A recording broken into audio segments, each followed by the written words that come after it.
اس غصے کی کچھ وجوہات ہوتی ہیں. سب سے پہلی وجہ، جو سمجھے کہ میرا پورا کنٹرول ہے اس کو غصہ زیادہ آتا ہے. تو تکبر کی وجہ سے غصہ زیادہ. اس کا علاج اپنے اندر خاص ساری کا پیدا کرنا، اپنی اوقات کو دیکھنا کہ میری حیثیت کیا ہے. دوسرا سبب غصے کا عام طور پر مزاح، ہنسی مذاق. شروع تو بات ہنسی مذاق سے ہوئی اور پہنچ غصے پر گئی.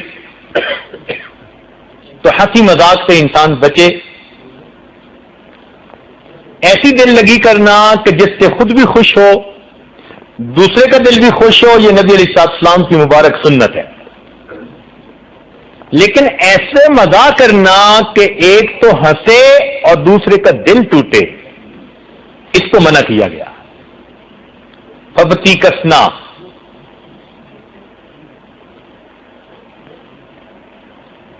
ایسی بات سے منع کر دیا گیا. اسی لیے قیامت کے دن غصہ ایمان والوں کا مذاق اڑانے والے جہنم میں بھیجے جائیں گے.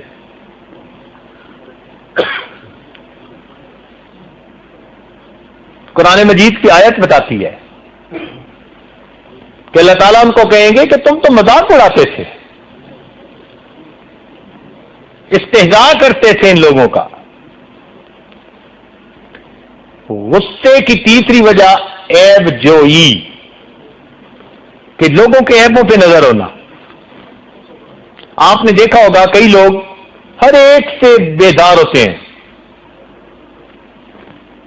وہ علماء سے بھی بیزار، تاجروں سے بھی بیزار، سیاستدانوں سے بھی بیزار. وہ مجھے لگتا ہے تنہائی میں اپنے سے بھی بیزار ہوتے ہوں گے. ہر ایک سے بیزار، اس لیے کہ ہر ایک کے عیبوں پہ ان کی نظر ہوتی ہے. جس کی بات کر دو وہ اسی کے عیب کھولنے شروع کر دیں گے. اس کا تعلق انسان کی اپنی ذات کے ساتھ ہے. جس رنگ کا شیشہ ہو اس کو وہی رنگ کی چیزیں نظر آتی ہیں.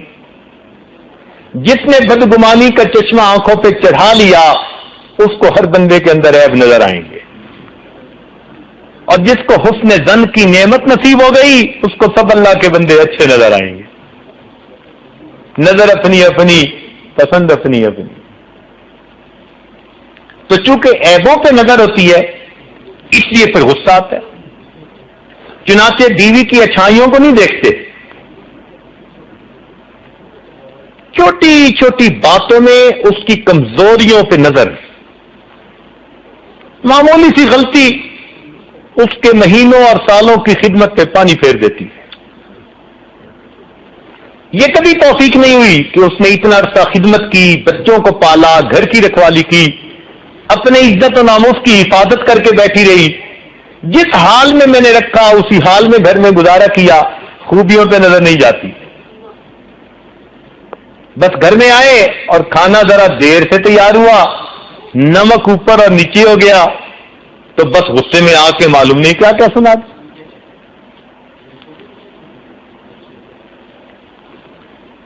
اللہ رب العزت ایسے بندے سے بچائے کہ جو انسان کی نیکیوں کو نظر انداز کرے اور انسان کی برائیوں کو خوب اچھالے.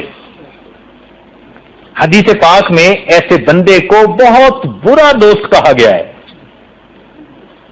کہ یہ برا ترین دوست ہے کہ جو اچھائیوں کو تو نظر انداز کر دے اور برائیوں کو اچھالنا شروع کر دے. بھائی انسان ہے، اچھائیاں بھی ہیں برائیاں بھی ہیں. یہ دیکھو کہ اچھائیاں زیادہ ہیں تو وہ اچھا انسان، اور اگر برائیاں زیادہ ہیں تو برا انسان. یہ کہاں کا انصاف ہے کہ اچھائیوں پہ نظر ہی نہ رکھے اور فقط کسی کی برائیوں کو بیان کرنا شروع کر دے. یوں تو ایپ ٹٹولنا شروع کر دے تو دنیا کا کوئی انسان عیب سے خالی نہیں ہے. بے عیب ذات ایک پروردگار کی ہے. مگر افسوس اس کا کہ اس بے عیب پروردگار میں بھی لوگ اعتراض کی باتیں نکال لیتے. اس پہ بھی اعتراض کرتے ہیں.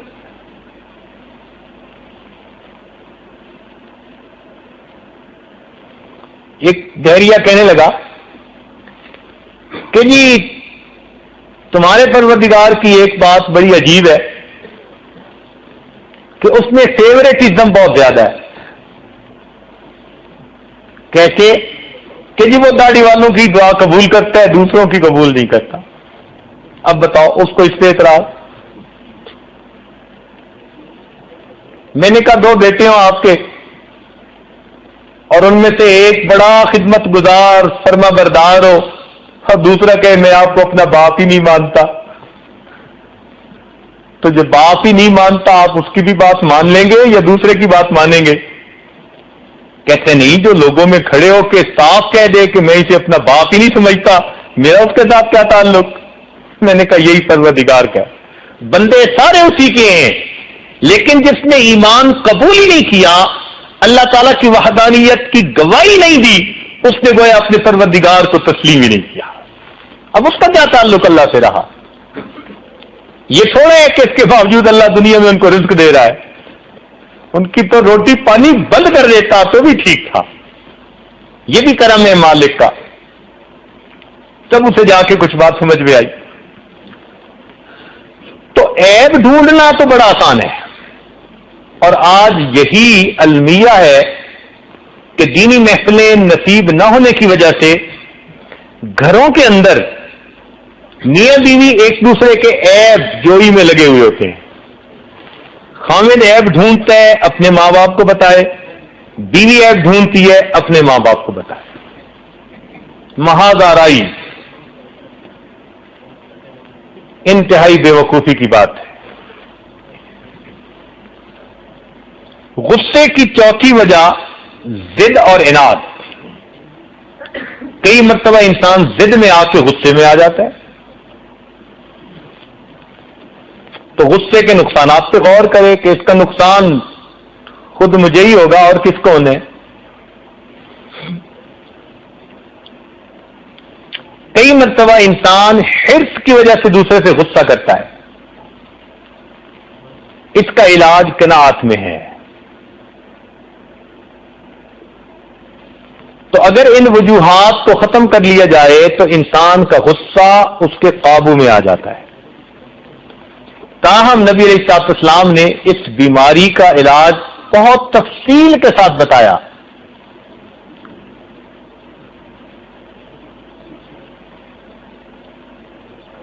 اس بیماری کا علاج بڑا تفصیل کے ساتھ بتایا. تو پہلا علاج یہ ہے کہ انسان عفو اور درگزر کے مضامین پر مشتمل جو احادیث ہیں ان کو زیر غور رکھے.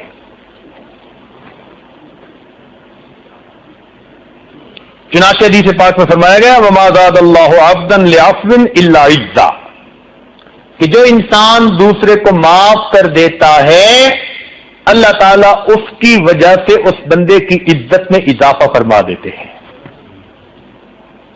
تو گویا دوسرے کو معاف کر دینے سے بندے کی عزت بڑھتی ہے. غصہ پورا کرنے سے عزت نہیں بڑھتی. غصے کو قابو میں کر لینا اور دوسرے کو معاف کر دینا, اس سے عزت بڑھتی ہے. چنانچہ ایک عام آدمی نے واقعہ لکھا, بڑا کوئی دیندار بھی نہیں تھا لیکن بڑی پوسٹ پہ تھا, افسر تھا. کہتے ہیں کہ میں ایک جگہ اپنے سفر کے لیے گیا ہوا تھا, سرکاری دورے پر. تو مجھے ایک شہر سے دوسرے شہر جانا تھا. ٹرین کے ذریعے سفر تھا. میں وقت سے پہلے اسٹیشن پہنچا, ٹکٹ خریدی. بیگ ذرا وزنی تھا تو ایک کلی کو میں نے کہا کہ مجھے فلاں جگہ گاڑی کے پاس یہ بیگ پہنچا دو. اس نے وہ سر پہ اٹھا لیا. رش بہت زیادہ تھا. میں تو تیزی سے چلتا بھاگتا پہنچ ہی گیا اپنی گاڑی کے قریب پلیٹ فارم پہ، اور وہ صاحب سامان والے پہنچے ہی نہیں، حتیٰ کہ گاڑی نے وسل دے دی۔ اب میں گاڑی کے دروازے کے پاس کھڑا ہوں انتظار میں کہ وہ سامان لائے تو میں سوار ہوں، سامان والا پہنچا نہیں، گاڑی نے چلنا شروع کر دیا، ٹرین چلی گئی، میرا پروگرام مس ہو گیا، بڑا غصہ آیا مجھے۔ لیکن میں نے دل میں سوچا کہ بھائی میں تو اکیلا تھا، بھاگ کے یہاں پہنچ گیا، بھیڑ اتنی، راستہ مل نہیں رہا تھا، تو وہ تو سامان لے کے آ رہا تھا، تو اسے لوگوں نے نہیں آنے دیا ہوگا۔ اب جو ہونا تھا وہ تو ہو گیا، میں اس بیچارے کو ڈانٹ بھی پلا دوں گا تو کیا ہوگا۔ میں نے اپنے غصے پہ قابو پا لیا، چلو کل چلا جاؤں گا۔ اتنے میں وہ کلی آیا، جب ذرا مجمع چھٹ گیا، پسینے میں شرابور، آنکھوں میں ذرا شرمندہ تھا۔ صاحب مجھے معاف کر دیں، میں نے بڑی کوشش کی، لوگوں کا مجمع اتنا تھا، کوئی میری بات سن ہی نہیں رہا تھا، اور میں سامان لے کے ان میں سے نکل ہی نہیں پا رہا تھا۔ بڑی کوشش کے باوجود صاحب میرا کوئی قصور نہیں۔ وہ اپنی جسٹیفیکیشن دینے لگا۔ میں نے مسکرا کے کہا کہ کوئی بات نہیں، میں کل چلا جاؤں گا۔ میرے ان الفاظ سے جیسے ایک بندے کو نئی زندگی مل جاتی ہے نا، اس کے چہرے پہ بشاشت آ گئی۔ کہنے لگا صاحب آپ کل چلے جائیں گے؟ میں نے کہا۔ کہنے لگا اچھا میں آپ کو سواری پہ سوار کر کے آتا ہوں۔ اس نے پھر سامان اٹھا لیا اور مجھے واپسی سواری پہ بٹھا کے کہ جہاں میں نے اپنی رہائش گاہ پہ آنا تھا چلا گیا۔ میں بات بھول ہی گیا۔ اگلے دن جب میں اس وقت پہ پہنچا جب گاڑی پہ جانا تھا، تو میں کیا دیکھتا ہوں، وہی کلی میرے انتظار میں کھڑا ہے۔ مجھے دیکھتے ہی کہنے لگا صاحب مجھے 1 گھنٹہ آپ کے انتظار میں ہو گیا، آج میں وقت سے پہلے سامان پہنچاؤں گا۔ اتنی محبت کا وہ میرے ساتھ اظہار کر رہا تھا کہ جیسے میں کوئی بڑا محسن ہوں اس کا۔ چنانچہ اس نے سامان اٹھایا، پلیٹ فارم تک پہنچایا، اور جب میں نے اسے پیسے دیے تو اس نے پیسے لینے سے انکار کر دیا۔ کہنے لگا صاحب نہیں میں پیسے نہیں لوں گا، مجھے محبت ہو گئی ہے آپ سے، آپ بڑے عظیم انسان ہیں۔ میں نے کہا وہ کیوں؟ کہنے لگے کہ کل میری توقع تھی کہ آپ کی گاڑی چلی گئی، لازمی مجھے 2-4 گالیاں سننی پڑیں گی، لیکن جب آپ نے مجھے مسکرا کے دیکھا، ایسا پیار ملا مجھے کہ میں سمجھتا ہوں زندگی میں میرا کوئی ایسا محسن اور ہے نہیں۔ اس لیے میں 1 گھنٹہ آج پہلے آیا، آپ کے انتظار میں رہا، اور اب میں پیسے نہیں لوں گا۔ چنانچہ میں گاڑی میں سوار ہو گیا، وہ میرے دروازے کے پاس کھڑا رہا گاڑی کے، اور جب گاڑی چلنے لگی تو کہتے ہیں کہ میں نے اس کلی کی آنکھوں میں آنسو آتے ہوئے دیکھے۔ کلی کی آنکھوں میں آنسو آتے ہوئے دیکھے۔ وہ شکر کے آنسو مجھے آج بھی یاد آ کے ٹھنڈک پہنچاتے ہیں، اور 1 دن کا لیٹ ہونا مجھے یاد ہی نہیں آتا۔ تو انسان غصے پہ قابو پا لیتا ہے تو وہ غصے کے اسباب تو ختم ہو جاتے ہیں، لیکن معاف کر دینے کی لذت ہمیشہ سلامت رہتی ہے۔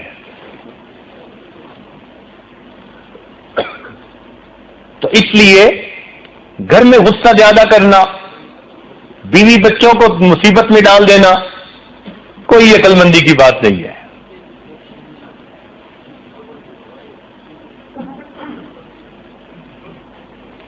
عقل مند انسان وہی جو اپنے غصے کو اپنے قابو میں رکھے۔ چنانچہ حدیث پاک میں آتا ہے کہ اللہ رب العزت کو کوئی گھونٹ پینا اتنا پسند نہیں جتنا کہ غصے کا گھونٹ پینا پسند ہے۔ تو ہمیں غصے کا گھونٹ پی جانا چاہیے۔ اور ایک روایت میں یہ بھی فرمایا گیا کہ جو آدمی اس پوزیشن میں ہو کہ غصہ نکال سکتا ہے، جو آدمی اس پوزیشن میں ہو کہ غصہ نکال سکتا ہے، پھر وہ اللہ کی رضا کے لیے غصے کا گھونٹ بھر لے، ہر گھونٹ بھرنے کے بدلے اللہ تعالیٰ قیامت میں ایک مرتبہ اسے اپنا دیدار عطا فرمائیں۔ کتنا مزے کا سودا ہے۔ تو ان احادیث کو اس وقت یاد کریں جب غصہ آئے کہ ابھی میں اس غصے کا گھونٹ بھروں گا تو اس کے بدلے اللہ رب العزت مجھے اپنا دیدار عطا فرمائے۔ چنانچہ حدیث پاک میں آتا ہے کہ قیامت کے دن اعلان ہوگا اہل فضل جنت میں چلے جائیں۔ لوگ حیران ہو کر پوچھیں گے کہ اہل فضل کون؟ فرشتے جواب دیں گے کہ جو بدسلوکی کا جواب اچھے سلوک سے دیتے تھے اور ظلم کا جواب صبر سے دیتے تھے وہ اہل فضل ہیں، ان کے لیے جنت کے دروازے کو کھول دیا گیا۔ اور یہی قرآن پاک کی تعلیم ہے۔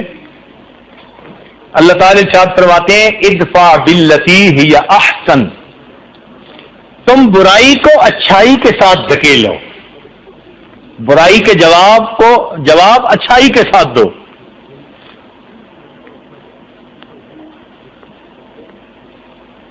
ایک حدیث پاک میں آتا ہے کہ جو انسان جتنا جلدی دوسروں کے قصوروں کو معاف کر دے گا اللہ تعالی قیامت کے دن اس کے قصوروں کو اتنا جلدی معاف فرما دے گا۔ اور اسی سے ملتی جلتی روایت اور ہے، فرمایا کہ جو انسان دوسروں کے عذر کو جتنا جلدی قبول کر لے گا اللہ تعالیٰ قیامت کے دن اس کے عذروں کو بھی اتنا جلدی قبول فرما لے گا۔ تو ہم ان فضائل کو سامنے رکھیں کہ اگر کسی کی غلطی بھی ہے، کوتاہی بھی ہے، ہم اسے معاف کر دیں گے، پروردگار عالم اس کے بدلے ہمیں معاف فرما دیں۔ چنانچہ حضرت ثانی رحمۃ اللہ نے واقعہ لکھا ہے، ایک آدمی کی بیوی سے غلطی ہوئی، نقصان اتنا بڑا تھا کہ اگر وہ چاہتا اس کو طلاق دے دیتا۔ سوچنے لگا کوئی بات نہیں، غلطی کر بیٹھی ہے، اللہ کی بندی کو چلو معاف کر دیتا ہوں۔ معاف کر دیا۔ کچھ عرصے کے بعد خاوند کی وفات ہو گئی۔ کسی نے خاوند کو دیکھا کہ جنت میں ٹہل رہا ہے، پوچھا بھائی سناؤ کون سا عمل اللہ کو پسند آ گیا؟ کہنے لگا بھائی بیوی سے غلطی ہو گئی تھی، میں چاہتا تو طلاق دے دیتا، میں نے اللہ کی بندی سمجھ کے اسے معاف کر دیا، پروردگار عالم کو میرا یہ عمل پسند آیا، مجھے فرمایا کہ تو نے اسے میری بندی سمجھ کے معاف کیا تھا، آج میں تمہیں اپنا بندہ سمجھ کے معاف کرتا ہوں۔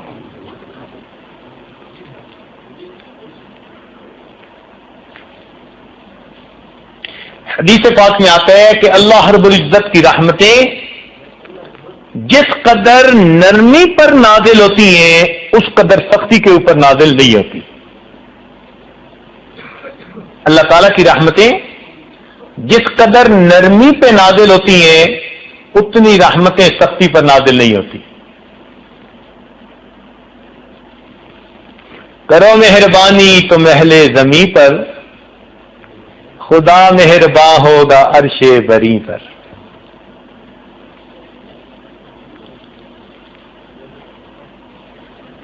غصے کے وقت شیطان انسان کے جسم میں اس طرح دوڑتا ہے جس طرح کہ خون اس کے جسم میں دوڑ رہا ہوتا ہے۔ اس لیے جب انسان غصے میں آتا ہے تو شیطان بڑا خوش ہوتا ہے، وہ سمجھتا ہے کہ اب میں اس سے وہ کام کروا لوں گا جو عام حالت میں یہ نہیں کر سکتا۔ تو اس لیے جو غصے میں آیا یعنی آپے سے باہر ہوا، اس نے شیطان کو خوش کیا، رحمان کو ناراض کر لی۔